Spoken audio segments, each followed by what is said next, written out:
Hello' welcome to অইলেছ অসম। অইলেছ অসম ইউটিউব চেনেলৰ আজিৰ এই ভিডিঅ'টোত আপোনালোক সকলোকে স্বাগতম জনাইছোঁ।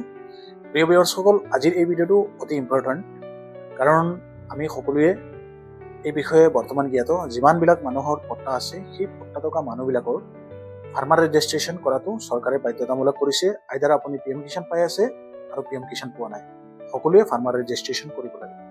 কিন্তু এতিয়ালৈকে বহুতো মানুহ বাকী আছে যিবিলাকে ফাৰ্মাৰ ৰেজিষ্ট্ৰেশ্যন কৰা নাই।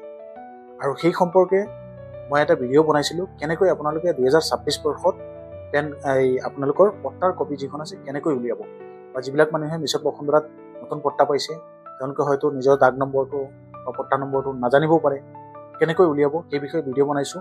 আই বাটনত দি দিম বা ভিডিঅ'ৰ ডেছক্ৰিপশ্যনতো আপোনালোকে সেই ভিডিঅ'টোৰ লিংক পাই যাব, তাৰ পৰা আপোনালোকে চাব পাৰিব। আৰু এতিয়া মূল বিষয়টো আজি এই ভিডিঅ'ত আলোচনা কৰিব বিচাৰিছোঁ। যিহেতু আপোনালোকে পট্টাখন যেতিয়া ওলাব, সেই ভিডিঅ'টো চাই পেলাই বা যিহেতু আপুনি জানে, তাতে সেই পট্টা কপিখনৰ মই অনলাইন আপোনালোকক এতিয়া স্ক্ৰীণত লৈ গৈ আছোঁ। স্ক্ৰীণত লৈ গৈ পেলাই এতিয়া আপোনালোকক চাওক। মই প্ৰথমে দেখুৱাব বিচাৰিছোঁ যে হাইলাইট কৰি এইটো চাওক, 5 বুলি আহিছে আৰু তাৰপিছত আহিছে 68। সেইটো হ'ল আপোনালোকৰ সেই পট্টাৰ দাগ নম্বৰ। আৰু যেতিয়া ফাৰ্মাৰ ৰেজিষ্ট্ৰেশ্যন আপোনালোকে কৰিব, তেতিয়া সেই দাগ নম্বৰটোৰ প্ৰয়োজন। গতিকে সেই দাগ নম্বৰটো আপোনালোকে নিজে ফাইণ্ডিং কৰি যিকোনো CSC বা PFC চেণ্টাৰত গৈ পেলাই আপোনালোকে ফাৰ্মাৰ ৰেজিষ্ট্ৰেশ্যন কৰিব পাৰিব। গতিকে আশা কৰোঁ আপোনালোক সকলোৱে বুজি পাইছে যে ফাৰ্মাৰ ৰেজিষ্ট্ৰেশ্যন কৰিবৰ কাৰণে আপোনালোকৰ মাটিৰ দাগ নম্বৰটো প্ৰয়োজন হ'ব। গতিকে যিহেতু আপোনালোকে অনলাইন দেখুৱালোঁ, সেইখিনি উলিয়াই ল'ব। উলিয়াৰ পিছত ছেইম এনেধৰণৰ ফাৰ্মাৰ ৰেজিষ্ট্ৰেশ্যনৰ গোটেই প্ৰচেছখিনি CSCৰ পৰা কৰাৰ পিছত আপোনালোকৰ তাতে নিজৰ নাম, আধাৰ দি পেলাই OTP ল'ব, নিজৰ মোবাইল নম্বৰ দি পেলাই ফাৰ্মাৰ ৰেজিষ্ট্ৰেশ্যনৰ কাৰণে 2টা OTP ল'ব, লৈ পেলাই ছাবমিট কৰি সেইটো বিষয়ে যদি আপোনালোকে ভিডিঅ' বিচাৰে, কাৰণ সেইটো আপোনালোকৰ প্ৰয়োজন নহয়, এইবিলাক এক্সপাৰ্টসকলে কৰে। আপোনালোকৰ ক্ষেত্ৰত আপোনালোকৰ ID নাথাকিব পাৰে, গতিকে এক্সপাৰ্টৰ সহায় লৈ পেলাই আপোনালোকে কামখিনি কৰি ল'ব। সেইকাৰণে এইটো মই ভিডিঅ' দেখুওৱা নাই। তাতে আপোনালোকে ইয়ৰ ৰেজিষ্ট্ৰেশ্যন হেজ বিন ছাকচেছফুলি কৈ এনৰলমেণ্ট ID এটা আহিব, এনেধৰণৰ ফৰ্মখন আপোনালোকৰ অ'পেন হ'ব। সেই ছিষ্টেমতে আপোনালোকে ফাৰ্মাৰ ৰেজিষ্ট্ৰেশ্যনৰ ফৰ্মখন ফিল আপ কৰি আপোনালোকৰ যিমান পট্টাৰ দাগ নম্বৰকেইটা আছে ৰেভিনিউ ভিলেজ ৱাইজ সম্পূৰ্ণ ডিটেইলছখিনি তাতে একেলগ কৰি ছাকচেছফুলি কৰি ফাৰ্মাৰ ৰেজিষ্ট্ৰেশ্যন কৰিব পাৰিব। এই ছিষ্টেমত আপোনালোকৰ ডেছবৰ্ডটো আহিব।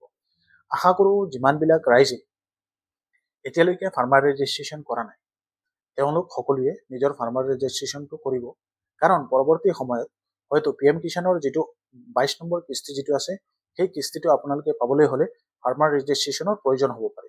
গতিকে ফাৰ্মাৰ ৰেজিষ্ট্ৰেশ্যনটো আপোনালোকে কৰি ল'ব। যদি নকৰে, পিছত গৈ পেলাই আপোনালোকে হয়তো PM কিষাণৰ পইচা নাপাবও পাৰে।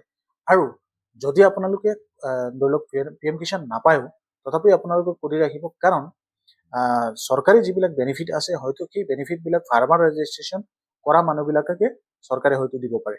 গতিকে সেইটো এটা হয়তো সুবিধা আহিব পাৰে। পৰৱৰ্তী সময়ত বিভিন্ন ধৰণৰ আপোনালোক অসুবিধাৰ সন্মুখীন হৈ যাবও পাৰে। সেইকাৰণে ফাৰ্মাৰ ৰেজিষ্ট্ৰেশ্যনটো কৰিবৰ কাৰণে চৰকাৰে যিহেতু দিছে, গতিকে আপোনালোকে ফাৰ্মাৰ ৰেজিষ্ট্ৰেশ্যনটো কৰি ল'ব। সকলোকে এই ভিডিঅ'ৰ জৰিয়তে দি মানে ৰিকুৱেষ্ট কৰিছোঁ আমাৰ অইলেছ অসম ইউটিউব চেনেলৰ তৰফৰ পৰা, আপোনালোক সকলোৱে যিমান পাৰে এই ভিডিঅ'টো শ্বেয়াৰ কৰি দিব। যিমানবিলাক মানুহ আছে যাৰ নামত নিজৰ নামৰ পট্টা আছে, তেওঁলোকে যাতে এই কামখিনি কৰি লয়।